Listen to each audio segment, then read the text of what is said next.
Hello everyone. આજે આપણે adverb clause of purpose ફંક્શનના સેન્ટેન્સીસને કમ્પ્લીટ કેવી રીતે કરાય તેની પ્રેક્ટિસ કરીશું. અગાઉ આ જ ટોપિક ઉપર એક વિડીયો બનાવેલો છે જેની અંદર એડવર્બ ક્લોઝ ઓફ પર્પઝ ફંક્શનની બધી જ લેંગ્વેજ આઇટમ્સની સેન્ટેન્સ પેટર્ન અને ઘણા બધા એક્ઝામ્પલ્સનું ડિસ્કશન પણ કરેલું છે. એ વિડીયોની લિંક ડિસ્ક્રિપ્શનમાં આપેલી જ છે, તમે એ વિડીયો પણ જોઈ શકો છો. Now let's start how to complete the sentences of adverb clause of purpose. Functional ગ્રામરની અંદર કોઈ પણ ફંક્શનની સેન્ટેન્સને કમ્પ્લીટ કરવાનું હોય તો આપણને એ ફંક્શનની લેંગ્વેજ આઇટમ્સ ખ્યાલ હોવી જરૂરી છે. તો ચાલો એડવર્બ ક્લોઝ ઓફ પર્પઝ ફંક્શનની લેંગ્વેજ આઇટમ્સ કઈ છે તે જોઈ લઈએ. સ્ટુડન્ટ્સ, આ લેંગ્વેજ આઇટમ્સ યાદ પણ રાખી લેવી જેથી આઈડેન્ટિફાય ધ ફંક્શન ટોપિક પૂછાય કાં તો એવો પ્રશ્ન પૂછાય તો આ લેંગ્વેજ આઇટમ્સના આધારે આપણે એ સેન્ટેન્સને ઓળખી શકીએ કે આપેલું સેન્ટેન્સ કયા ફંક્શનનું છે. Let's see language items. So that, in order that, in order to, with a view to અને ટુ. આ બધી જ લેંગ્વેજ આઇટમ્સ એડવર્બ ક્લોઝ ઓફ પર્પઝની છે. આ લેંગ્વેજ આઇટમ્સનો ઉપયોગ કરી એડવર્બ ક્લોઝ ઓફ પર્પઝના સેન્ટેન્સીસને આપણે કમ્પ્લીટ કરી શકીએ. પણ સ્ટુડન્ટ્સ, આ ત્યારે જ આવડશે જ્યારે આપણને દરેકે દરેક લેંગ્વેજ આઇટમ્સની સેન્ટેન્સ પેટર્ન ખ્યાલ હશે તો આપણે આ કામ બહુ સરળ રીતે અને સાચી રીતે કરી શકીશું. Let's see sentences. Rajvi has bought a new English dictionary. રાજવીએ એક નવી ઇંગ્લિશ ડિક્શનરી ખરીદી છે.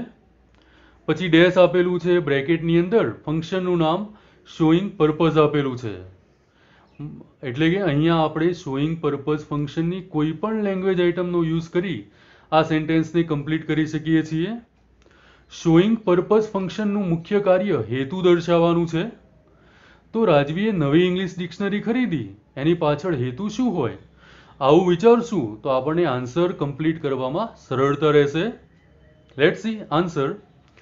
રાજવી has bought a new English dictionary in order to improve English. English improve કરવાના હેતુથી રાજવીએ નવી ઇંગ્લિશ ડિક્શનરી ખરીદી છે. અહીંયા આપણે લેંગ્વેજ આઇટમ તરીકે ઇન ઓર્ડર ટુનો યુઝ કર્યો અને ઇન ઓર્ડર ટુ પછી ક્રિયાપદનું મૂળરૂપ ઇમ્પ્રૂવ લખ્યું છે. શું ઇમ્પ્રૂવ કરવાની વાત છે તો ઇંગ્લિશ, તો એના પછી આપણે ઇંગ્લિશ લખ્યું અને આ રીતે સેન્ટેન્સ કમ્પ્લીટ કર્યું છે. ફંક્શનલ ગ્રામરની અંદર જ્યારે પણ સેન્ટેન્સ કમ્પ્લીટ કરવાનું હોય તો કોઈ એક આન્સર ફિક્સ હોતું નથી.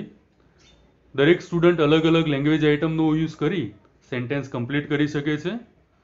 આ જ સેન્ટેન્સને આપણે બીજી રીતે કમ્પ્લીટ કર્યું છે. Let's see answer 2. Rajvi has bought a new English dictionary with a view to improving English. Second સેન્ટેન્સની અંદર with a view to language આઇટમનો યુઝ કર્યો છે અને જ્યારે પણ સેન્ટેન્સમાં વિથ અ વ્યૂ ટુનો યુઝ કરીશું ત્યારબાદ ક્રિયાપદનું આઈએનજી વાળું રૂપ જ આવશે. માટે વિથ અ વ્યૂ ટુ પછી ઇમ્પ્રુવિંગ લખ્યું અને શું ઇમ્પ્રૂવ કરવાની વાત છે તો ઇંગ્લિશ, માટે અહીંયા ઇંગ્લિશ લખ્યું છે અને આ રીતે આ સેન્ટેન્સ કમ્પ્લીટ કર્યું છે. Sentence number second. We eat in order that, પછી બ્લેન્ક છે. આપેલા સેન્ટેન્સમાં in order that language item આપેલી જ છે. જો આપણને ઇન ઓર્ડર ધેટની સેન્ટેન્સ પેટર્ન ખ્યાલ હોય તો આ સેન્ટેન્સને સરળતાથી કમ્પ્લીટ કરી શકાય. Let's see answer. We eat in order that we can remain healthy. તંદુરસ્ત રહેવાના હેતુથી આપણે જમીએ છીએ. આ સેન્ટેન્સને બીજી રીતે પણ લખી શકાય. We eat in order that we can live. આપણે જીવવાના હેતુથી જમીએ છીએ. તો સેન્ટેન્સને અલગ અલગ રીતે કમ્પ્લીટ કરી શકાય. Sentence 3. Rohan vent to the court. અહીંયા કોઈ લેંગ્વેજ આઇટમ આપેલી નથી તો અહીંયા આપણે કોઈ પણ લેંગ્વેજ આઇટમ સિલેક્ટ કરી સેન્ટેન્સ કમ્પ્લીટ કરી શકીએ છીએ. હવે જ્યારે કોર્ટની વાત છે, કોઈ વ્યક્તિ કોર્ટે ગયું છે તો કોર્ટ જવાનો હેતુ શું હોય તો કોર્ટમાં દરેકે દરેક વ્યક્તિ ન્યાય મેળવવા માટે જ જતું હોય. તો આ બાબતને ધ્યાનમાં રાખી આ સેન્ટેન્સ કમ્પ્લીટ કરી શકાય. Let's see answer. Rohan went to the court with a view to getting justice. Justice એટલે ન્યાય. ન્યાય મેળવવાના હેતુથી રોહન કોર્ટમાં ગયો. Let's see next sentence. Sentence number 4. Walt borrowed some money from his uncle in order that borrowed એટલે ઉછીનું લેવું. વોલ્ટે એના અંકલ પાસેથી થોડાક રૂપિયા ઉછીના લીધા હતા. તો અહીંયા વોલ્ટે રૂપિયા ઉછીના લીધા, એના પાછળ એનો હેતુ શું હોઈ શકે? આવું વિચાર કરવાથી આપણને સરસ આઈડિયા આવશે અને સેન્ટેન્સને સરસ રીતે કમ્પ્લીટ કરી શકીશું. અહીંયા in order that language item આપેલી જ છે. હવે એની સેન્ટેન્સ પેટર્ન આપણને યાદ હશે તો આ સેન્ટેન્સને સરળતાથી કમ્પ્લીટ કરી શકીશું. Let's see answer.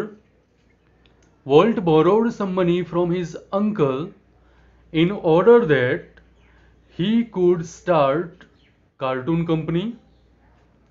Cartoon company શરૂ કરવાના હેતુથી વોલ્ટે એના અંકલ પાસેથી રૂપિયા ઉછીના લીધા હતા. જ્યારે પણ સેન્ટેન્સની અંદર ઇન ઓર્ડર ધેટનો યુઝ કરીશું ત્યારે ઇન ઓર્ડર ધેટ પછી જે પણ કરતા હોય, અહીંયા કરતા તરીકે વોલ્ટ આપેલું છે, તો ઇન ઓર્ડર ધેટ પછી જે પણ કરતા હોય એનું સર્વનામ લખવાનું છે. અહીંયા કરતા વોલ્ટ છે માટે ઇન ઓર્ડર ધેટ પછી સર્વનામ તરીકે હી લખ્યું છે અને સેન્ટેન્સ કમ્પ્લીટ કર્યું છે. Sentence number 5. I went to Surat. હું સુરત ગયો. સુરત જવા પાછળનો હેતુ શું હોઈ શકે એ વિચારવાનું છે. અહીંયા લેંગ્વેજ આઇટમ આપી નથી, તો એડવર્બ ક્લોઝ ઓફ પર્પઝ ફંક્શનની કોઈ પણ લેંગ્વેજ આઇટમ સિલેક્ટ કરી, જે આપણને બેસ્ટ આવડતી હોય એ સિલેક્ટ કરી આ સેન્ટેન્સ કમ્પ્લીટ કરી શકાય. I went to Surat in order to meet my friend. અહીંયા લેંગ્વેજ આઇટમ તરીકે ઇન ઓર્ડર ટુનો યુઝ થયો છે. ઇન ઓર્ડર ટુનો યુઝ કરીશું ત્યાર પછી ક્રિયાપદનું મૂળ રૂપ જ આવશે. I went to Surat in order to meet my friend. આ રીતે આ સેન્ટેન્સ કમ્પ્લીટ કર્યું છે. Sentence number 6. My brother reads English newspaper daily. મારો બ્રધર દરરોજ ઇંગ્લિશ ન્યૂઝપેપર વાંચે છે. તો આના પાછળ એનો હેતુ શું હોય? શા માટે ઇંગ્લિશ ન્યૂઝપેપર રોજ વાંચે છે? Let's complete this sentence. My brother reads English newspaper daily so that he can learn new words. કે જેથી તે નવા શબ્દો શીખી શકે. એટલે કે નવા શબ્દો શીખવાના હેતુથી મારો બ્રધર રોજ ઇંગ્લિશ ન્યૂઝપેપર વાંચે છે. Sentence number 7. Manoj ran fast. Manoj ઝડપથી દોડ્યો. તો મનોજ ઝડપથી કેમ દોડ્યો? એનો હેતુ જોવાનો છે, એનો હેતુ વિચારવાનો છે. સેન્ટેન્સને કમ્પ્લીટ કરીશું. આ સેન્ટેન્સ કમ્પ્લીટ કરવા માટે કોઈ પણ લેંગ્વેજ આઇટમ સિલેક્ટ કરી શકીએ એમ છીએ, કારણ કે આપેલા સેન્ટેન્સમાં કોઈ લેંગ્વેજ આઇટમ આપેલી જ નથી. Answer. Manoj ran fast in order that he could catch a બસ.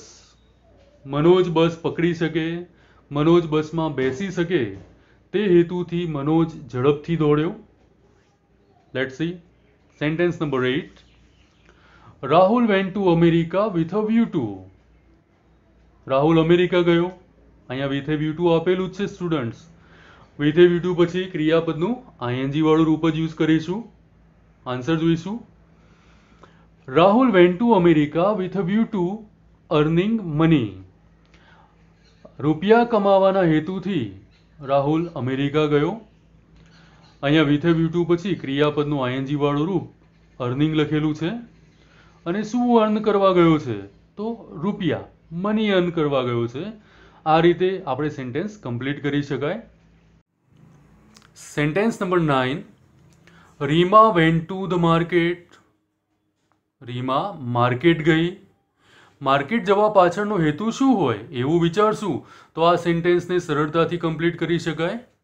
કોઈ પણ વ્યક્તિ માર્કેટ ખરીદી માટે જતું હોય, શાકભાજી ખરીદવા જાય કાં તો બીજી કોઈ વસ્તુ ખરીદવા જઈ શકતું હોય. Let's see answer. Reema went to the market so that she could buy vegetables.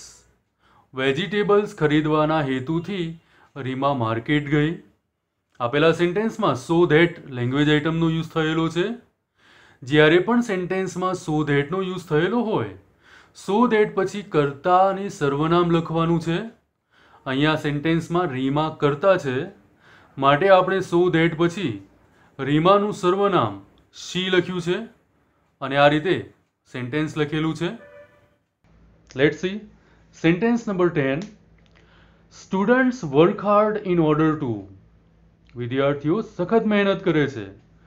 તો વિદ્યાર્થીઓ સખત મહેનત શાના માટે કરે છે, કયા હેતુથી કરે છે, તે દર્શાવી આ સેન્ટેન્સ કમ્પ્લીટ કરી શકાય. અહીંયા લેંગ્વેજ આઇટમ તરીકે ઇન ઓર્ડર ટુ આપેલું જ છે, માટે હવે આપણે ઇન ઓર્ડર ટુ પછી કોઈ ક્રિયાપદનું મૂળરૂપ લખશું અને સેન્ટેન્સ કમ્પ્લીટ કરીશું. Let's see answer. Students work hard in order two get good result. સારું પરિણામ મેળવવાના હેતુથી વિદ્યાર્થીઓ સખત મહેનત કરે છે. અહીંયા ઇન ઓર્ડર ટુનો યુઝ કર્યો છે, માટે ક્રિયાપદનું મૂળરૂપ ગેટ લખેલું છે અને આ રીતે આ સેન્ટેન્સ કમ્પ્લીટ કર્યું છે. Students, it's time to do exercise. અને આ એક્સરસાઇઝ તમારા માટે છે. અહીંયા જે પણ સેન્ટેન્સીસ આપેલા છે એના આન્સર તમારે વિચારવાના છે. શક્ય હોય તો આના આન્સર લખી મને કોમેન્ટમાં લખવા, જેથી હું જોઈ શકું તમે આ ટોપિકને ખૂબ જ સરસ રીતે શીખ્યા છો. આપેલા સેન્ટેન્સીસ આ રીતે છે. Sentence first. Students go to school. વિદ્યાર્થીઓ સ્કૂલે જાય છે. તો એના પાછળનો હેતુ શું હોય તે દર્શાવવાથી આ સેન્ટેન્સ કમ્પ્લીટ થશે. કોઈ પણ લેંગ્વેજ આઇટમ પસંદ કરી તમે આ સેન્ટેન્સ કમ્પ્લીટ કરી શકશો. Second sentence. People watch news in order two. લોકો ન્યૂઝ જુએ છે તો કયા હેતુથી જુએ છે. Third sentence. I do yoga with a view two. હું યોગા કરું છું તો યોગા કરવા પાછળનો હેતુ શું છે. Language item with a view two આપેલું જ છે, તો વિથ અ વ્યૂ ટુ પછી ક્રિયાપદનું આઈએનજી વાળું રૂપ લખવાનું છે અને એ રીતે આ સેન્ટેન્સ કમ્પ્લીટ કરી શકાય. We should grow more trees. આપણે વધુ વૃક્ષો વાવવા જોઈએ. તો એના પાછળ શું હેતુ હોય તે વિચારવાનું છે. Sentence number 5. People stayed at home during COVID-19. Corona દરમિયાન COVID-19 દરમિયાન લોકો ઘરમાં રોકાયા હતા. તો આના પાછળનો હેતુ શું છે તે તમારે લખવાનું છે. સ્ટુડન્ટ્સ, આશા રાખું કે આજના આ ટોપિકમાં પણ તમને ખૂબ મજા આવી હશે, તમે કંઈક શીખ્યા હશો. Thank you.